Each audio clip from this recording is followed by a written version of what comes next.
Vamos a ver un tema hoy muy interesante, muy importante, un tema fundamental de estos estudios que nos invita a reflexionar sobre la transmutación sexual.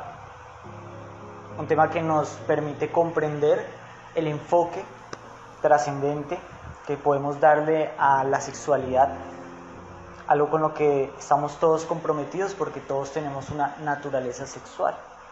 Ya sea que le vamos a dar ese enfoque trascendente o que le vamos a dar otro enfoque, pues todos tenemos que lidiar con esa realidad de nuestra naturaleza.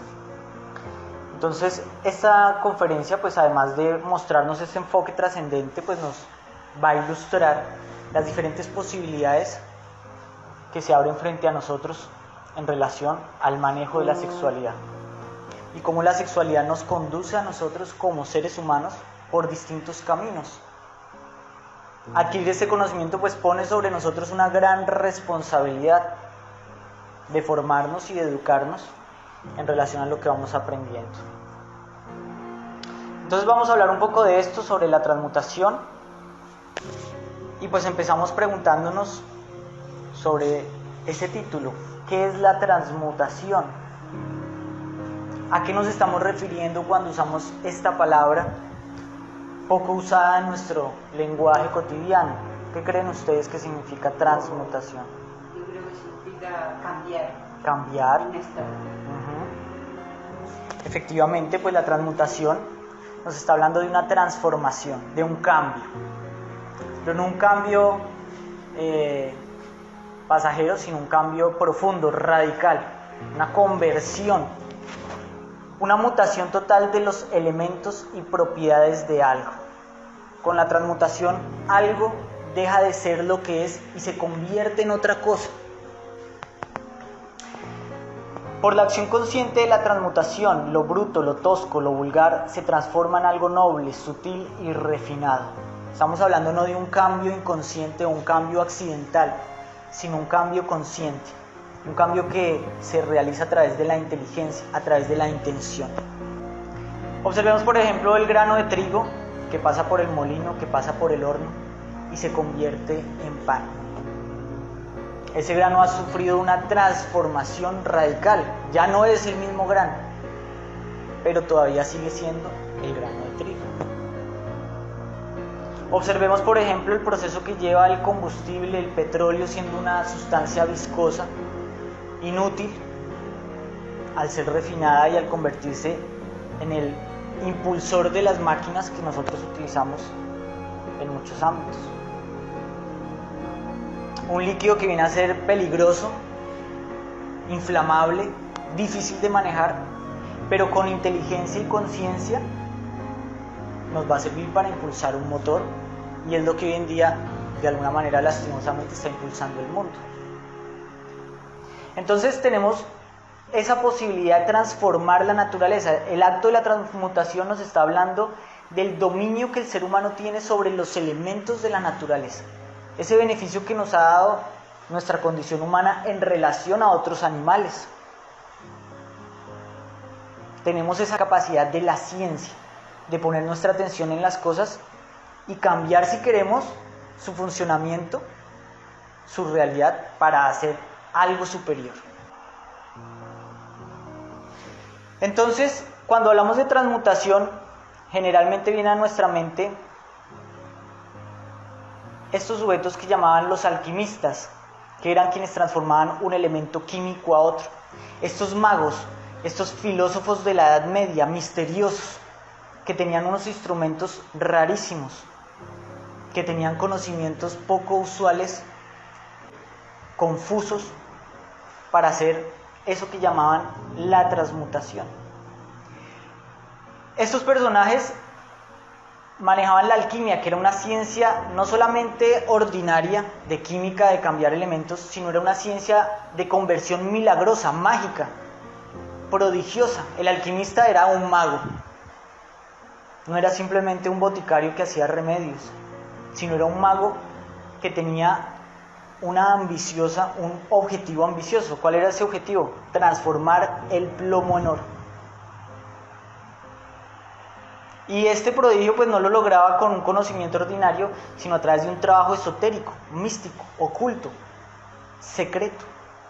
Nadie sabía cómo estas personas obtenían sus conocimientos. Muchas veces tenían que viajar de un país a otro para conseguir esos secretos, que obviamente a nadie se les revelaba. Cualquier persona agarraba un libro de un alquimista y no entendía absolutamente nada porque eran garabatos indescifrables. Se les ve trabajar en las ilustraciones con un horno misterioso y con instrumentos muy raros.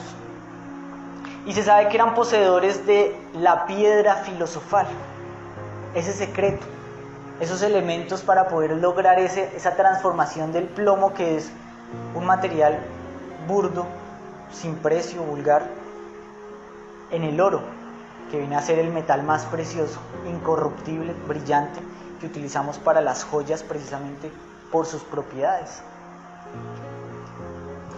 Hoy en día sabemos que todo este arte de la alquimia y la transmutación, todo este misterio, no radica simplemente en el acto vulgar de convertir el plomo en oro,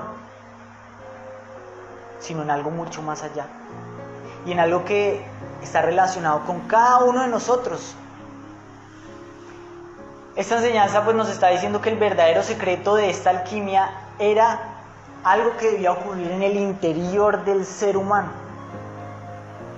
la alquimia del ser, que ese plomo pues no está fuera de nosotros.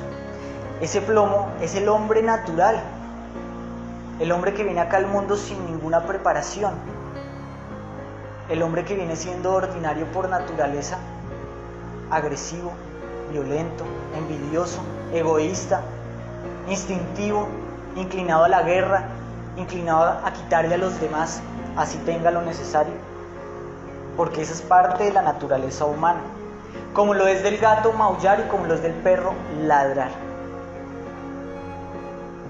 El secreto entonces verdadero no está en convertir el plomo en oro para tener un poco de oro para hacer joyas, sino en transformar al hombre. Ese es el verdadero milagro, eso es una conversión milagrosa, mágica, que ninguna otra criatura puede hacer, y que el hombre puede hacer sobre sí mismo, porque no es algo que el hombre hace sobre los demás, sino es una obra que se realiza en su interior.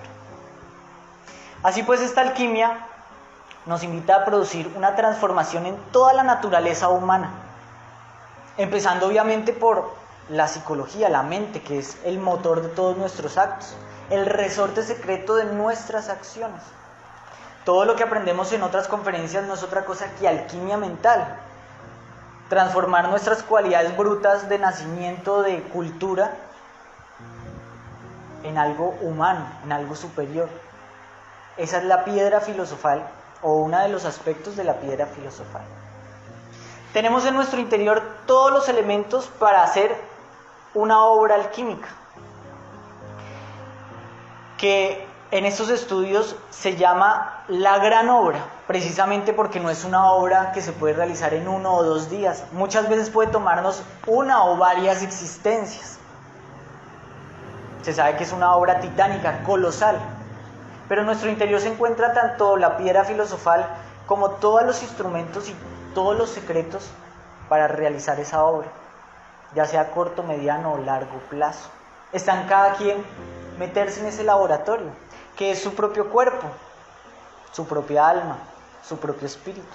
Interactuar con todos esos elementos para hacer una obra de gran magnitud, para que realmente la vida tenga sentido y hayamos pasado por esta existencia, no solamente a dejar algo bueno al mundo, sino también a cristalizar esa obra en nosotros. ¿Qué primer laboratorio que nuestro propio cuerpo? Ese cuerpo que ustedes usan cotidianamente para consumir alimentos, que respira aire, toma agua y que produce innumerables sustancias. El cuerpo es un alquimista. Primeramente entonces debemos aprender cómo transformar la mente, y luego tenemos que educar ese cuerpo para pasar a otro nivel y comprender que en nuestro cuerpo se encuentra esa sustancia mágica y misteriosa de los alquimistas, esa piedra filosofal que tenía un profundo secreto detrás, el cual a nadie se le revelaba, porque es tan volátil como el combustible, tan difícil de manejar que requiere una gran habilidad.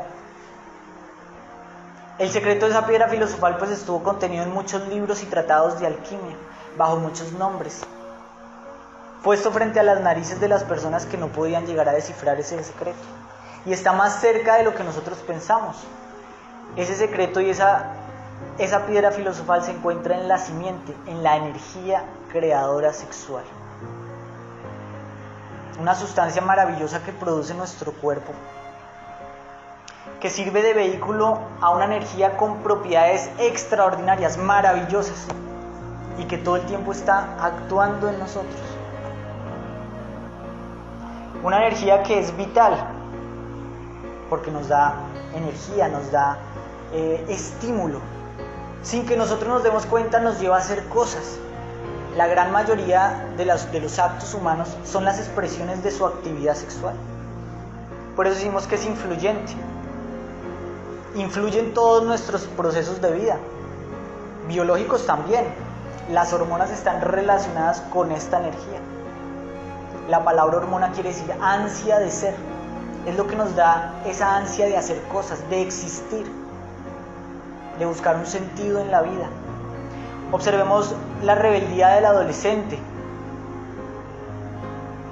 que él cree muy propia, que lo lleva a vestirse de una manera y a hacer un montón de cosas.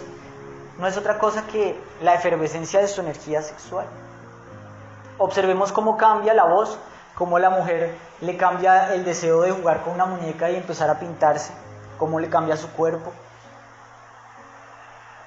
cómo cambia el cuerpo de la persona mayor cuando cesa de producir esta energía.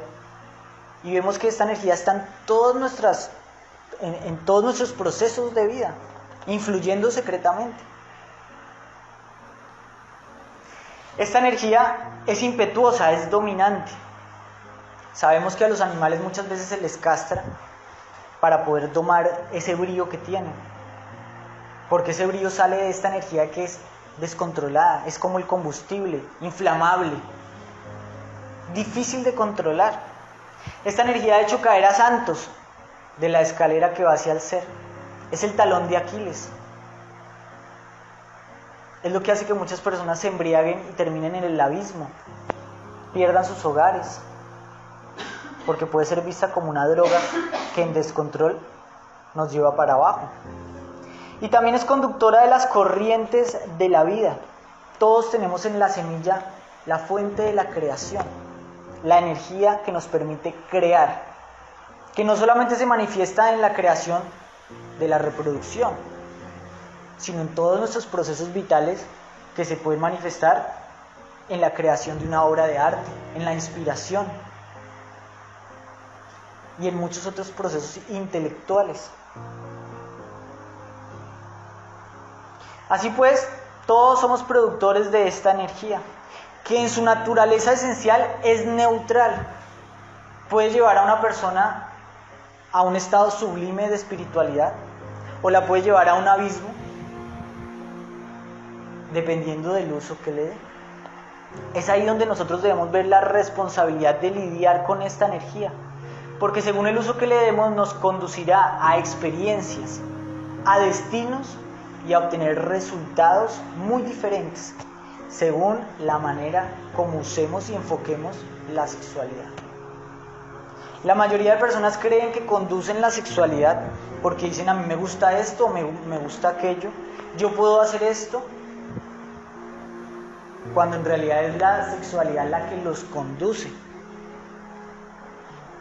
Entonces nosotros debemos saber que tenemos esa gran responsabilidad. Y entonces, para asumir esa responsabilidad debemos conocer que existen 3 tipos de sexualidad que abarcan 3 caminos distintos. El primero, pues, es el más conocido, es la sexualidad intrascendente.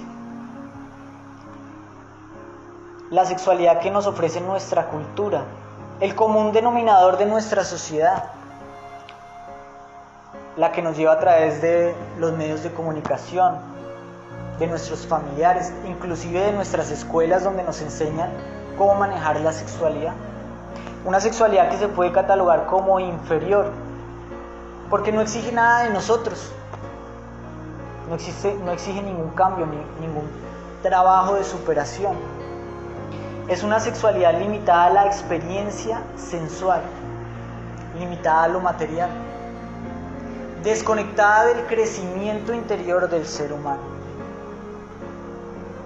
Una sexualidad que parte de la propiedad de la energía que tiene, o la capacidad que tiene la energía, el potencial de producir sensaciones muy intensas que duermen, hipnotizan, embriagan.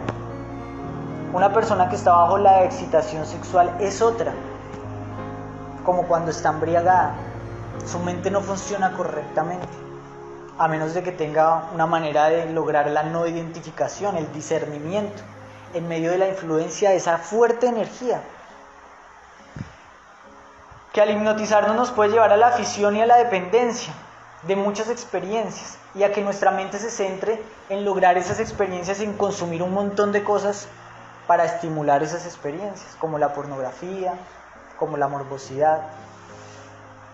Una sexualidad en la que la simiente solamente cumple una función desechable, descartable, es decir, que la sustancia que nuestro cuerpo está produciendo la descartamos o la expulsamos de nuestro cuerpo en el orgasmo para sentir el placer que produce esa expulsión, sin darnos cuenta que estamos botando una sustancia con propiedades de longevidad, de potencial, de una sustancia que tiene el potencial de hacernos crecer espiritualmente, de lograr el desarrollo de nuestra humanidad, de alcanzar la realización espiritual. En este tipo de sexualidad pues se descarta, se desecha. Se espera que el cuerpo vuelva a producir nuevamente esa sustancia, lo cual requiere un montón de esfuerzo, de recursos, para luego volverla a botar.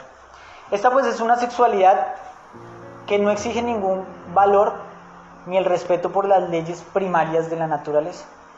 Una sexualidad que se puede comprar, porque uno puede comprarle a una persona el placer sexual. Una sexualidad que muchas veces ni siquiera necesita de una pareja, porque uno se puede autoestimular. Una sexualidad que no depende de que uno vaya en armonía con la naturaleza, porque yo puedo tener una sexualidad con varias personas o con una persona del sexo opuesto o mi propio sexo, y que se puede justificar con muchas ideologías, como hoy vemos que pasa en nuestra sociedad, para instaurarse como el paradigma correcto de la sexualidad, porque sí es viable. Lo cierto es que es una sexualidad egocéntrica, autocentrada, en la que cada uno de los miembros de esta sexualidad, de la pareja, buscan solamente su propio placer, su propia sensación. Y esto hace que sea una base, o que esta sexualidad sirva de base para una relación frágil, sin fundamento, que tiende a romperse, porque la realidad de una relación de pareja no solamente es placer. La capacidad que tiene una pareja de producir placer es muy limitada.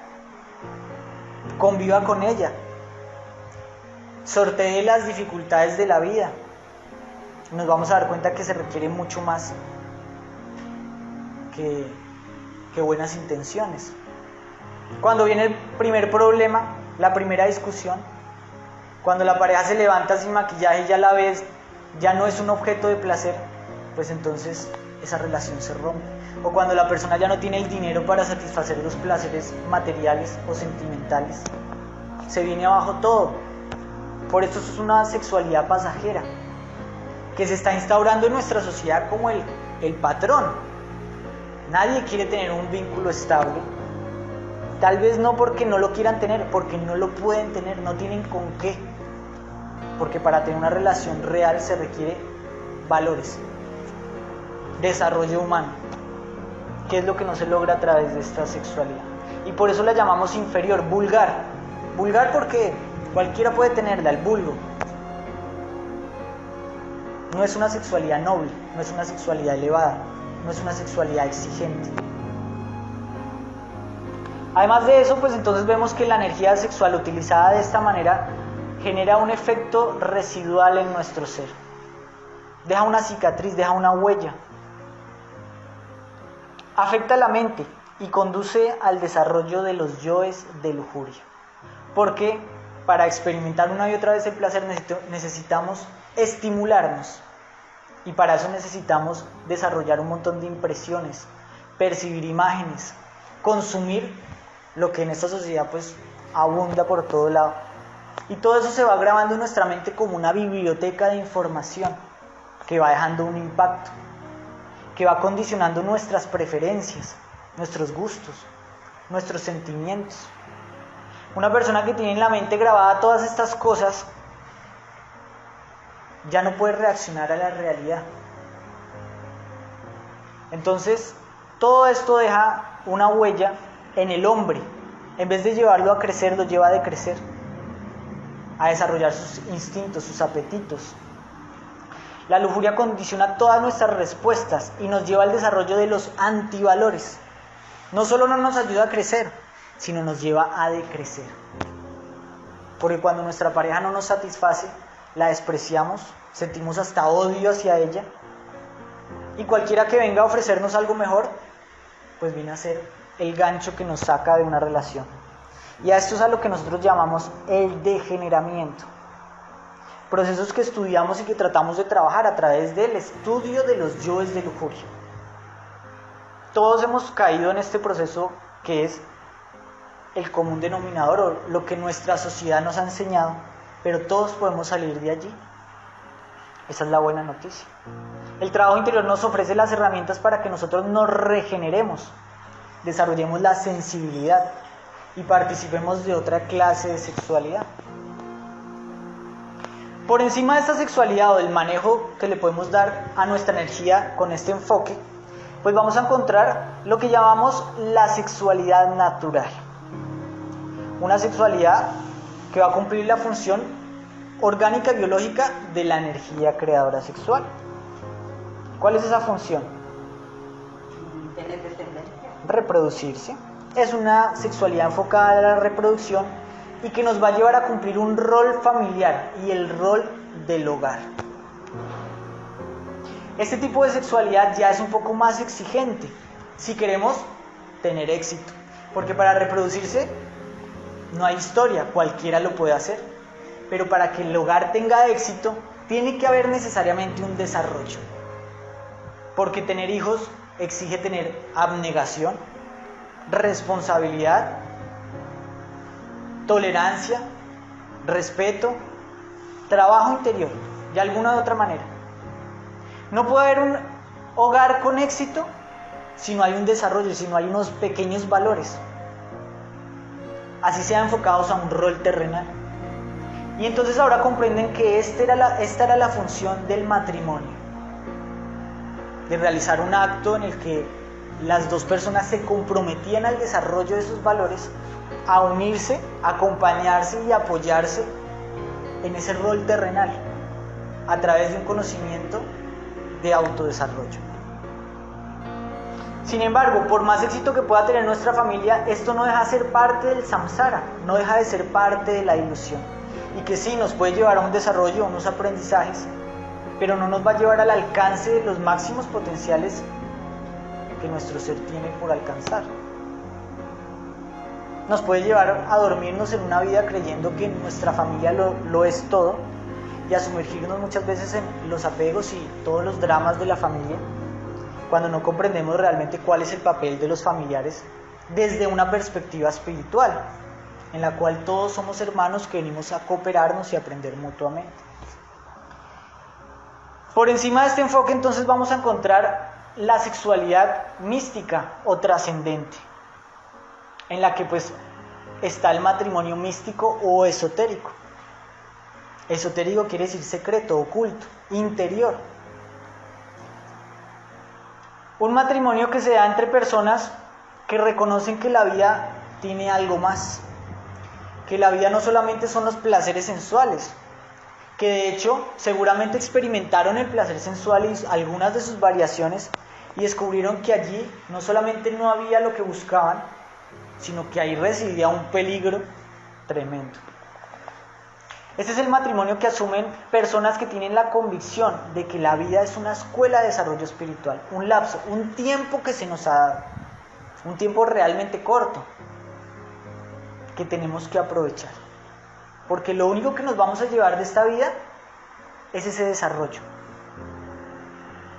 Entonces encontramos personas que por tener un grado de adelanto espiritual, de visión, de mística, reconocen que hay que hacer un trabajo en otro ámbito, no solo en el material, sino en el ámbito interior.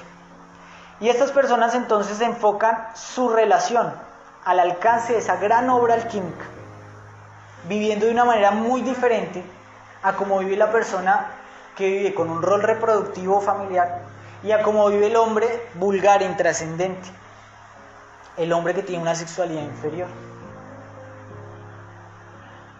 Estas personas, pues obviamente para tener un matrimonio místico, esotérico, trascendente, pues tienen que tener una formación, tienen que tener un conocimiento, unas bases que les permitan fundamentar un trabajo de autoconocimiento y desarrollo interior.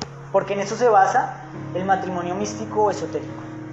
En el común acuerdo en que tanto hombre como mujer se proponen a hacer un trabajo sobre sí mismos y a cooperarse a sí mismos en ese trabajo.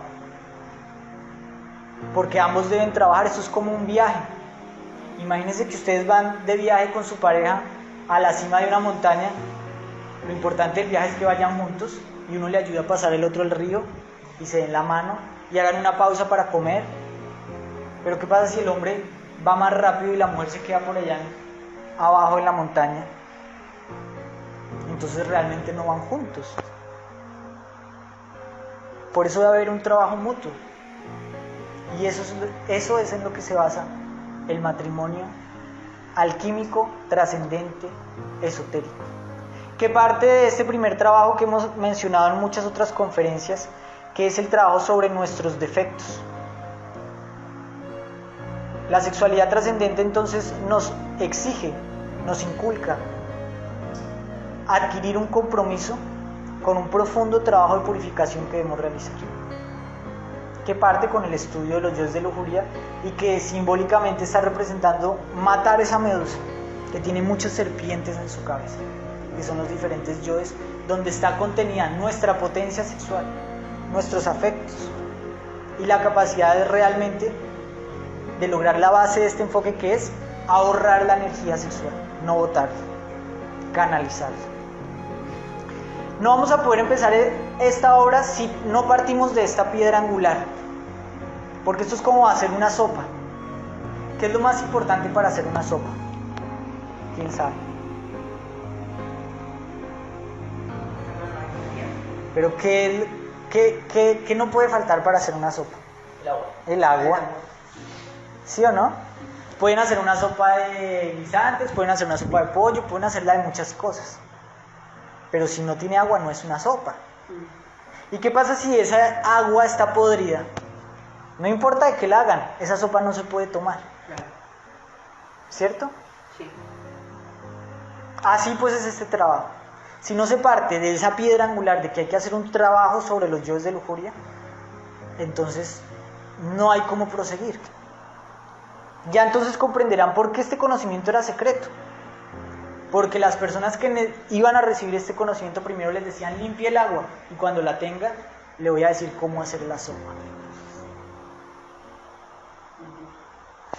Además de esto, entonces nosotros tenemos que dedicar tiempo a conocernos en todos los niveles y saber que el cuerpo físico no lo es todo, que tenemos una anatomía oculta, algo que las doctrinas secretas lo conocen o lo saben desde hace milenios.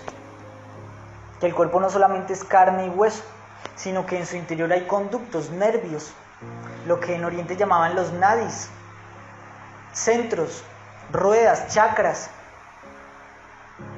por los cuales circula la energía a través de todos estos centros, estos conductos. Conocimientos que nos dicen que nuestras glándulas sexuales están conectadas al cerebro por el sistema nervioso central, que esto pues no es una novedad. Por eso mismo es que el placer sexual es el más intenso de todos los placeres, porque está conectado o es uno con el sistema nervioso. Y debemos saber entonces que el secreto de la transmutación es la capacidad que nosotros tenemos de conocer toda esta anatomía oculta y de lograr revertir el curso natural de esta energía, que biológicamente tiende hacia afuera, hacia la reproducción, pero que en una obra de alquimia mágica, extraordinaria, podemos dominar los elementos, dominar nuestro cuerpo y hacer que esa energía recircule, adquiera otro conducto, se dirija hacia otro sitio y produzca otros efectos. En Oriente esto lo manejaban o lo veían de una manera tan mágica que lo simbolizaban como un hombre que es capaz de hacer que una cascada vaya para arriba. Imagínense lo extraordinario que sería ver una cascada yendo en sentido contrario. Eso vence todas las normas de la física. Y eso es lo que se pretende hacer. Por eso se le llama la gran obra.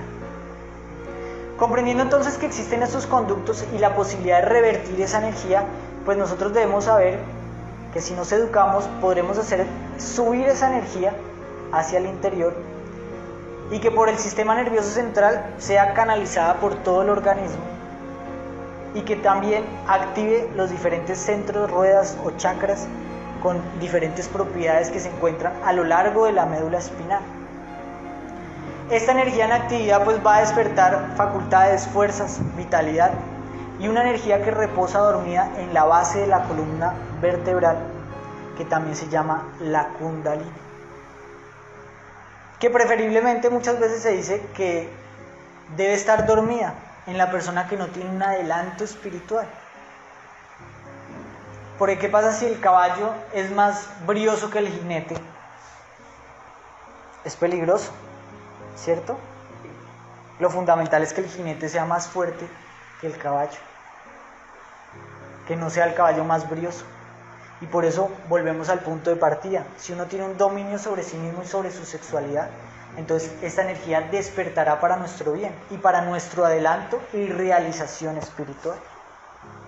Y no solo eso, la energía en ascenso va a cristalizar y a culminar la creación de los cuerpos existenciales superiores del ser. Ya que en estos estudios hablamos de que no solo tenemos un cuerpo de carne y hueso, sino que nuestra naturaleza sutil o metafísica está compuesta por muchos cuerpos.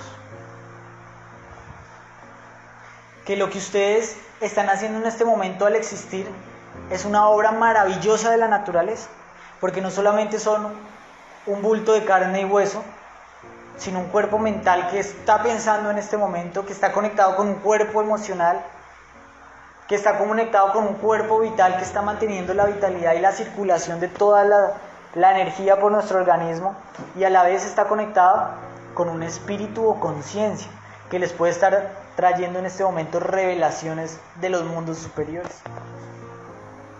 Tremenda máquina que somos, como dicen acá, menuda máquina, menuda creación. Cuando nosotros conocemos todo esto no podemos más que asombrarnos y que darnos cuenta que efectivamente la creación es maravillosa.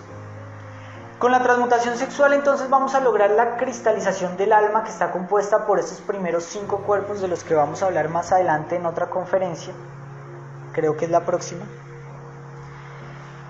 Y vamos a lograr entonces la conexión con el alma divina o el espíritu, que este es nuestro instructor, a lo que aquí llamamos el ser, lo que también podemos llamar el Dios interior particular, que de hecho es lo que los tiene acá, porque si tienen inquietudes interiores es porque de alguna manera ha descendido esa fuerza superior y los llama, el llamado proviene de allá. Al culminar el alma humana, al terminar de regenerar y desarrollar nuestros cuerpos inferiores, entonces vamos a crear el alma, que está simbolizada por un triángulo que asciende.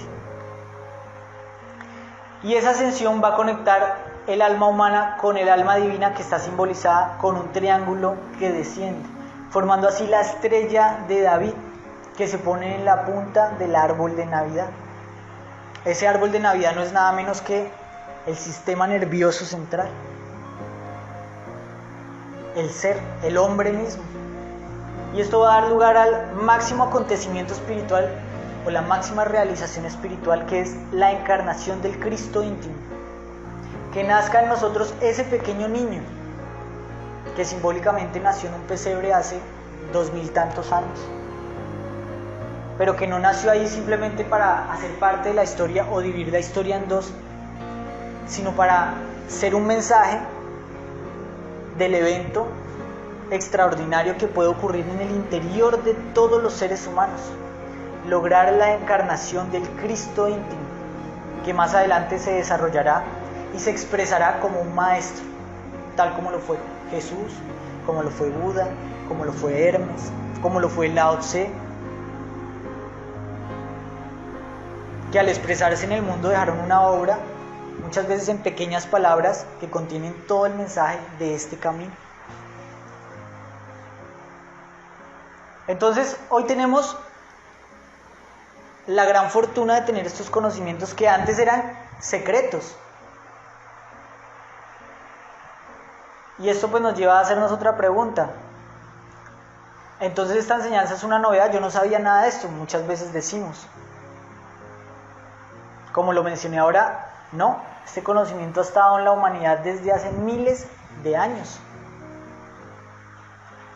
Solo que pertenecía a la parte superior de una enseñanza oculta, esotérica, que solo se le entregaban a personas que habían limpiado el agua, que habían hecho un trabajo previo de formación, de educación, que habían controlado el caballo para poderlo conducir, manejar. Las personas que querían este conocimiento pues tenían que pasar por un proceso de formación preliminar y muchas pruebas, subir muchos grados en órdenes secretas y lograban así el título de ser iniciados.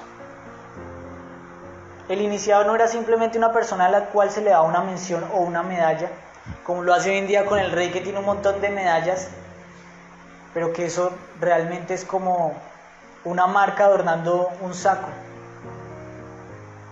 No dice nada de la persona. La iniciación siempre ha sido algo interno. Y es lo que diferencia el hombre sabio del hombre ignorante. Esa es la verdadera iniciación.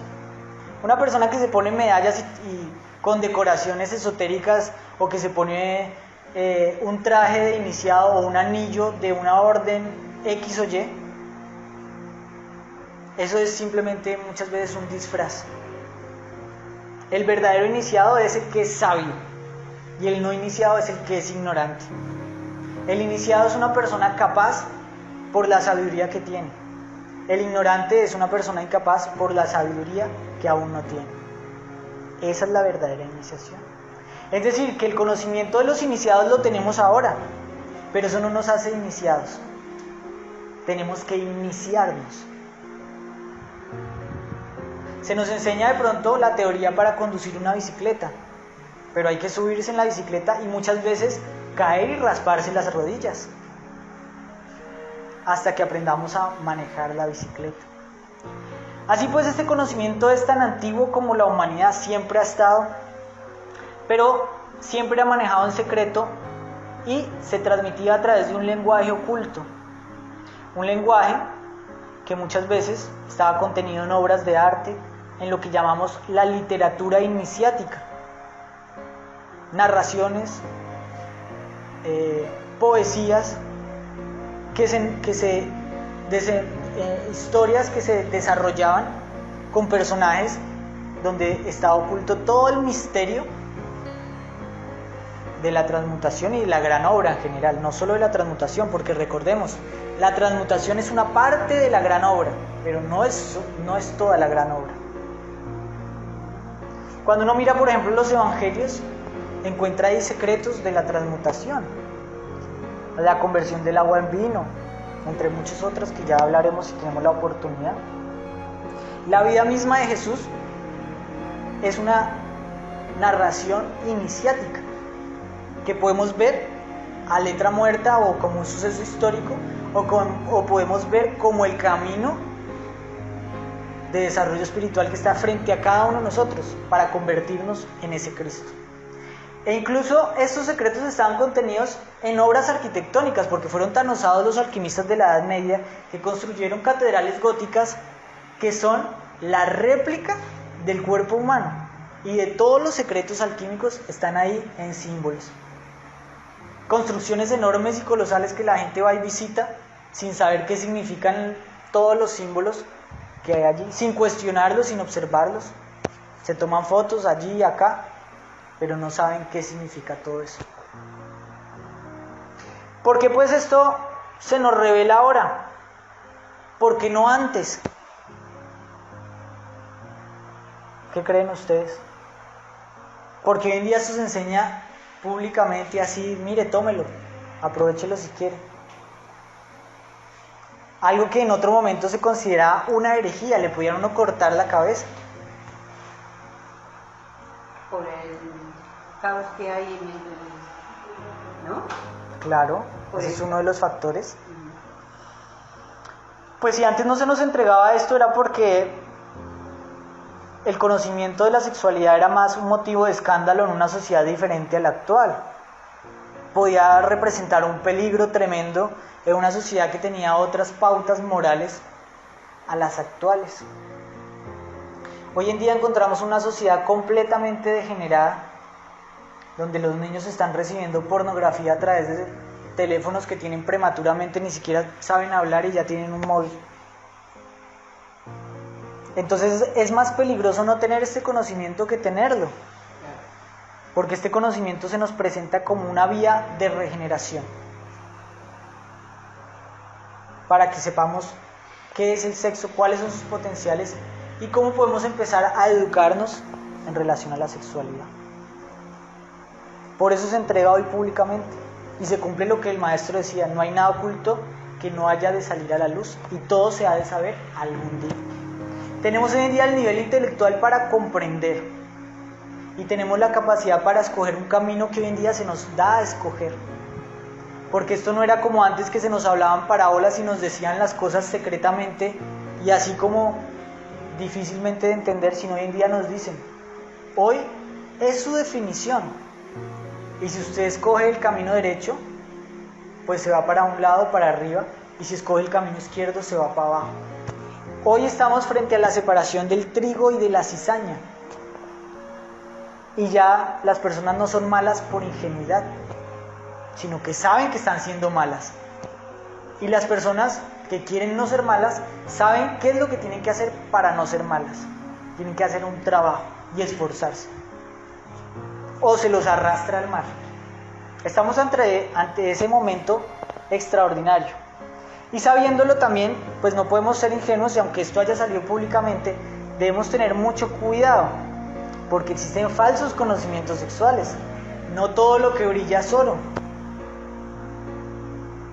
Seguramente ustedes se habrán metido a internet y pues van a encontrar un montón de publicaciones, libros, videos, cursos. Conocimos personas que han venido a estos cursos que iban a talleres donde les cobraban 500, 400 euros para aprender a hacer el tantra. Muchas veces encontramos que estos conocimientos solamente buscan la sensualidad de una manera sofisticada y que son realmente un peligro para la persona que los lee o los consulta. Una persona que realmente quiere empezar a generar un trabajo de regeneramiento, pues no va a encontrar ese trabajo en ninguna de estas publicaciones. Por eso tenemos que tener cuidado y saber cómo reconocer los falsos conocimientos que se nos van a presentar siempre como un método alternativo para acentuar y prolongar las sensaciones de placer. Esa es la clave. Esos conocimientos pues son simplemente una modalidad sofisticada del infrasexo, del sexo inferior. No nos van a exigir ningún crecimiento, no nos van a exigir un trabajo de purificación y regeneramiento, sino nos van a decir: hay otra modalidad de placer, hay un sexo místico. Es el mismo sexo degenerativo con una funda mística, con una túnica religiosa. Allí no vamos a encontrar nada sobre los valores, nada sobre la purificación, nada sobre la castidad, nada sobre la eliminación de los yoes, sino solamente métodos alternativos de placer. Es así de fácil de reconocer. Sabiéndolo esto, pues entonces vamos a hacer una ilustración rápida, muy superficial, de lo que es la transmutación sexual. porque debemos saber que esto pues no es algo que se pueda explicar simplemente en una charla de unos minutos. Esto es una ciencia que cada quien debe empezar a explorar, en la que cada cual debe volverse maestro a través de la práctica y obviamente la consulta de lo que hoy en día se sabe. Pero acá pues vemos la base de la transmutación.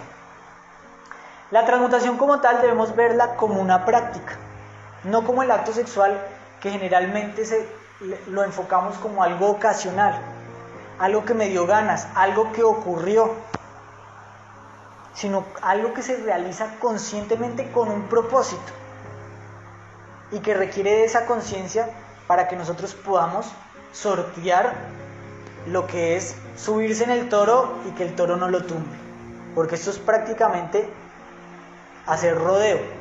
¿Sí saben lo que es el rodeo? Esas cabalgatas americanas en que se suben a que no lo tumbe el caballo brioso. Así pues, durante el día nosotros tenemos que agarrar ese caballo y saberlo llevar y ahorrar la energía y que ese caballo esté manso para que en el momento de transmutar lo podamos conducir. Esto entonces no es sexo ocasional, sino una práctica que requiere unos preparativos. Durante el día pues vamos a trabajar nuestros yoes, vamos a estar vigilando la lujuria. Y en el momento en que vamos a transmutar, pues tenemos que hacer una petición, tenemos que ponerle mística. Saber que estamos haciendo un acto sagrado, que se va a consumar a través de la carne, pero que se va a llevar a través de la conciencia despierta. Entonces debemos hacer una petición y debemos aprender a hacer el círculo mágico de protección, que ese lo vemos en otra conferencia y que también cada uno de ustedes pues lo puede tener, se lo podemos pasar. El belilín, el canto que realizamos para limpiar toda nuestra zona donde vamos a estar de vibraciones inferiores, porque lo que vamos a hacer es tratar de llevar nuestra energía a un estado superior, y esto pues va a incrementar la mística. La transmutación como tal entonces es un acto sexual enfocado a lo espiritual. ¿Qué debemos hacer? Lo primero pues es la activación de la energía, la conciencia de la pareja que van a hacer un acto de transmutación, ambos pues saben qué van a hacer, y todo comienza con la activación de energía a través de las caricias y los besos mesurados. Activar la energía es prender el fuego, y como ustedes como lo saben hacer cuando prenden una cacerola, si saben que la mantequilla se va a quemar, entonces ponen el fuego en bajo, no lo ponen al máximo, ¿verdad? Cada uno debe aprender a regular ese fuego y que el fuego no se suba a la cacerola y prenda todo. Y para eso debe haber comunicación, porque el hombre tiene un momento diferente de la mujer, cada uno tiene sus tiempos. El hombre es mucho más activo y en un segundo ya puede estar listo para conectarse sexualmente. La mujer requiere un poco más de tiempo. Y debe haber mutua colaboración, comunicación, porque están realizando una práctica. Y esa energía siempre debe estar bajo el dominio de la conciencia. Entonces, cuando hay activación de la energía, se puede pasar a la conexión sexual. Órgano sexual masculino con órgano sexual femenino en lo que se considera el sexo normal. Y en este momento entonces debe empezar el ejercicio de la transmutación, que consta o que nos va a exigir tener 3 habilidades que debemos desarrollar. ¿Cuáles serán esas 3 habilidades? Imaginación, concentración y voluntad. Son habilidades, recordemos que ustedes pueden decir, yo soy una persona muy imaginativa. Imaginación no es fantasía. La fantasía es la mente que se va para todo lado, la mente que proyecta. Y cuando la energía sexual está prendida, la fantasía pues va a desarrollarse en relación a esa embriaguez sexual. Entonces, si nosotros no estamos concentrados, si no sabemos imaginar, crear con la mente lo que estamos haciendo, entonces nuestra propia mente va a ser motivo de caída. ¿Y voluntad qué es? Saber que en este momento, aunque tenga todas estas fuerzas encima mío, yo estoy realizando una práctica con un fin que yo me propuse, y eso es voluntad. saber llevar la energía de un punto A un punto B. Todo esto se realiza a través de la respiración. Entonces, empezamos a conducir la energía imaginando que al respirar el aire ingresa en una forma de color brillante hasta los pulmones y llenamos todos los pulmones y conducimos ese aire hasta los órganos sexuales donde se expande en forma de luz. En ese momento retenemos la energía, retenemos el aire y contraemos y hacemos con la imaginación que esa energía ascienda, imaginando un hilo de oro que sube por toda la columna vertebral hasta el cerebro. Vamos imaginando como nosotros queramos que esa energía va atravesando cada una de las vértebras y es importante que lo veamos, que nos concentremos, que no permitamos que la atención se vaya a la sensación, se vaya a ver el cuerpo de la pareja o se vaya a divisar otras cosas, sino que estemos llevando esa energía y que esa energía se expanda y al exhalar entonces viene el proceso de mantralización, que es una ayuda de la concentración. Recordemos que los mantras son palabras de poder que producen una vibración mezclada con la intención. La intención mental genera magia, puede producir resultados en la realidad, transformar la realidad con la intención mental. Y si esa intención mental le mezclamos la vibración, entonces va a producirse más magia aún. Aquí estamos mezclando todo: intención mental, energía sexual, concentración y vibración. Si no se puede mantralizar porque está en un lugar donde lo pueden escuchar, pues no se mantraliza. Entonces, la inhalación es profunda. Vamos a respirar lo más pausado que podamos, llevar el aire, retenerlo, llevarlo por toda la columna vertebral hasta la cabeza y al exhalar se pronuncia la primera vocal, que es la vocal I.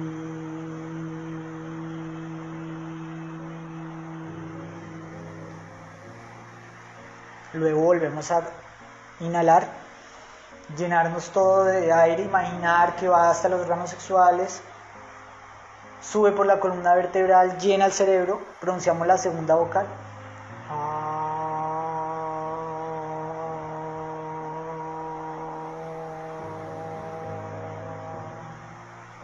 Y así con la tercera vocal, que es la O.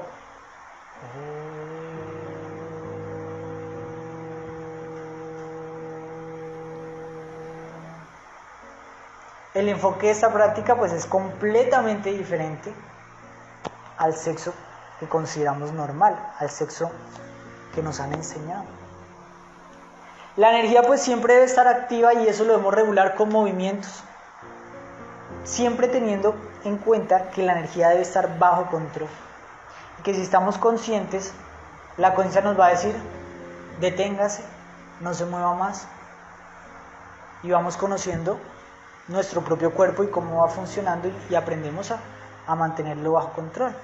El último paso pues es la terminación de la práctica, que nos va a exigir la base de esta práctica, que es no botar la simiente, no llegar al orgasmo sexual.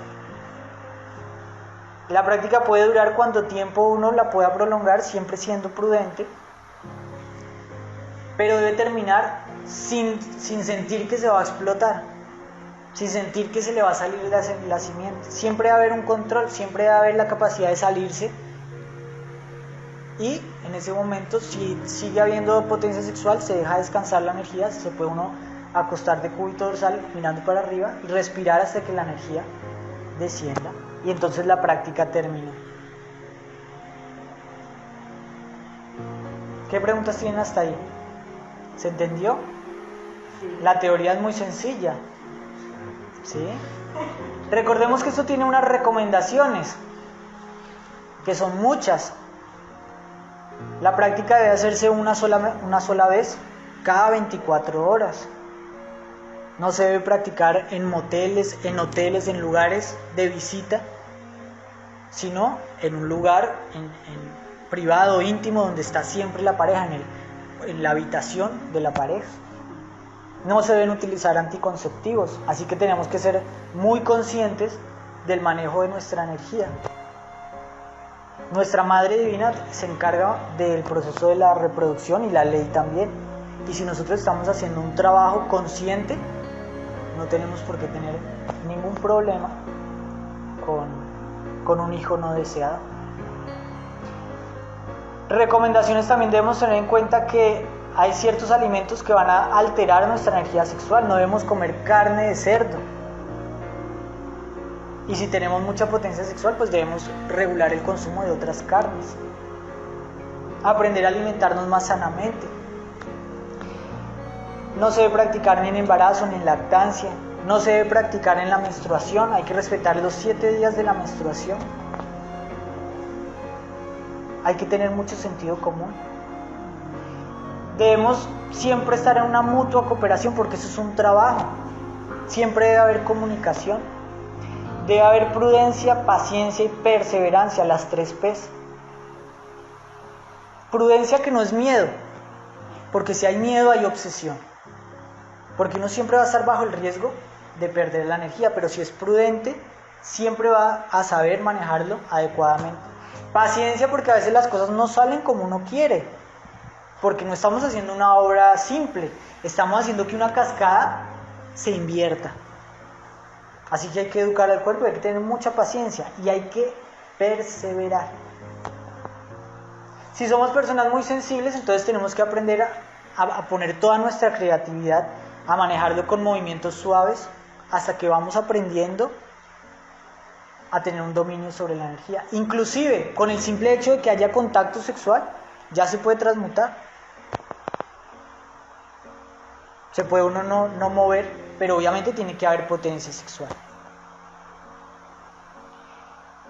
Debe haber mucha concentración y sobre todo mística. Es decir, ustedes deben saber que están haciendo una práctica espiritual.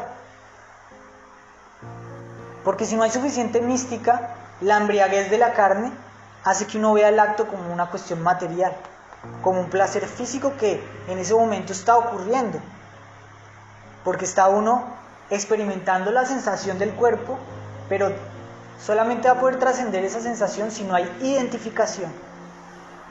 Entonces no se busca una cúspide, sino que se va en un valle en el cual la energía está prendida, pero siempre se va en un valle, en un control, en un estado que es armónico, que es una comunión con la pareja, que es algo muy bonito, pero sobre todo si hay mística. Es decir, uno sabe que está haciendo una práctica distinta a lo que aprendió. Y bueno, si ya sabemos esto, entonces también debemos aprender que existe otra práctica que se llama la sublimación para solteros o el pranayama. Cuando no tenemos una pareja, pues nuestro cuerpo igual produce energía sexual, que debemos aprender a sublimar. Sublimar es diferente de transmutar. Transmutar es convertir. La transmutación ocurre cuando se fusionan las 2 energías. El hombre absorbe de la mujer del hombre, y se produce una nueva energía. En la sublimación solo hay conducción, canalización, de una energía que está ahí estancada y que se puede llevar hacia el interior. ¿Esto para qué se hace? Muchas veces porque en el caso del hombre o de la mujer, la acumulación de la energía puede producir inquietud, excitación. A veces, por ejemplo, la mujer está enferma, o el hombre, o están de viaje, o están con la menstruación, o no tiene pareja. Entonces el cuerpo necesita que esa energía sea canalizada con la conciencia para que no se acumule y produzca estragos y pueda producir poluciones. ¿Cómo se realiza esto? Pues se realiza teniendo en cuenta, visualizando estos canales que están representando los nadis por donde la energía asciende. En la transmutación vimos que la energía no asciende por los canales laterales, sino por el canal central. Pero en la sublimación imaginamos que la energía asciende por los canales laterales. Esto lo vamos a hacer utilizando o ayudándonos de la respiración, tapando una fosa nasal, respirando por la otra, y vamos a subir la energía del testículo o del ovario opuesto, imaginando que esa energía asciende en forma de espiral desde los órganos sexuales hasta la cabeza. inundando todo el cuerpo e inundando el cerebro. Es muy simple.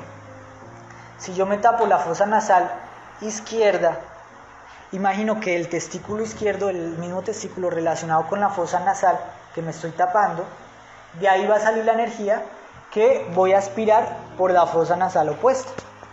Es decir, si subo la energía por la fosa nasal izquierda, respiro por la derecha y subo del testículo izquierdo. Inhalo, y al inhalar entonces existe la posibilidad de pronunciar un mantra. Al inhalar se pronuncia Han, Han. Y voy imaginando cómo la energía va subiendo en forma de espiral, enroscándose por la columna, como si yo tuviera un sorbete, ¿cómo es que le dicen acá? Una pajita en la nariz que va absorbiendo la energía. Y a medida que voy inhalando el aire, esa energía va subiendo y llega por la columna hasta el cerebro. Y al exhalar se pronuncia el mantra. También se puede hacer sin el mantra, si uno se concentra, si hay gente en la casa, si está la pareja durmiendo, pues lo hace uno en silencio. Imagina que tapa la fosa nasal izquierda del testículo izquierdo, sube la energía, se enrosca por la columna y ingresa por detrás del cerebro conectado con la fosa nasal derecha. Y luego se realiza cambiando la fosa nasal. Si me tapé la izquierda, ahora me tapo la derecha, y el órgano sexual derecho, pues voy a vaciar toda la energía subiéndola por la columna para que entre por la fosa opuesta, que es decir, la izquierda. Esto es la sublimación. Eso se realiza todos 5 minutos al día, dependiendo de la potencia sexual que uno tenga. Y también es un ejercicio que le va a dar a uno vitalidad, fuerza, energía. Y así vamos a tener bajo control nuestra energía sexual, y pues vamos a poder transmutar cuando la energía esté lista para ser transmutada y las condiciones estén listas para hacerlo. Esta pues es la enseñanza básica. No sé si tengan alguna duda, alguna pregunta.